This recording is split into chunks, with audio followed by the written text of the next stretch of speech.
Hey there, Internet, how's it going? The Dark Souls 1 and Dark Souls 2 software has been bought out by a Japanese publisher, Kadokawa.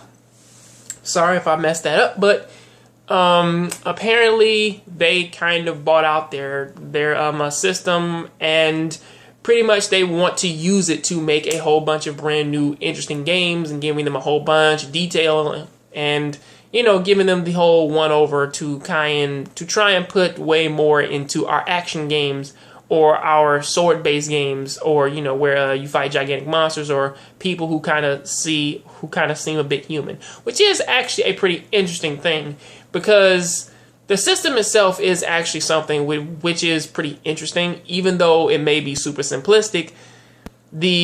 The idea behind it is the fact that just tweaking it just a little bit can change something so much within the game, such as like how Demon Souls was when people use magic and the game becomes broken, or like when the same thing can be said for Dark Souls 1, even though they do kind of padding you down with like a number. However, for 2, they do kind of limit the magic down just a little bit more, so that you have to revolve way more upon actual physical attacks, which is something that I do kind of have to look at, and I do kind of have to praise it for, because that is actually, because taking that and putting that into like a different game, it could actually be cool. Whereas that Kadokawa, again, is a Japanese publishing group which deals in anime, manga, video games, and is mostly well known for the games such as Lollipop Chainsaw and Killer is Dead.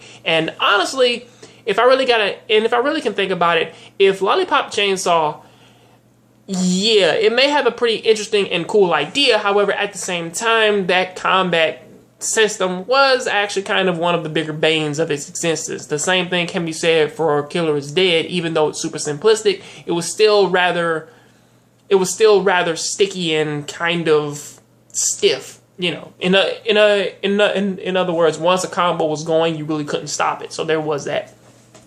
So taking something like that and putting that with those two games, I honestly pretty much could have seen them turning out, a lot better in terms of combat. So there is that. So with them taking this and putting this upon to different games and different types of combat, pretty much it does seem like a really good, interesting thing, and I would like to see what they can come up with. So that is what I got to say about that. What do you guys think about it? Please tell me down there in the comment section. I will catch you on the next John Grave show. So please keep watching anime, keep playing video games. I am out.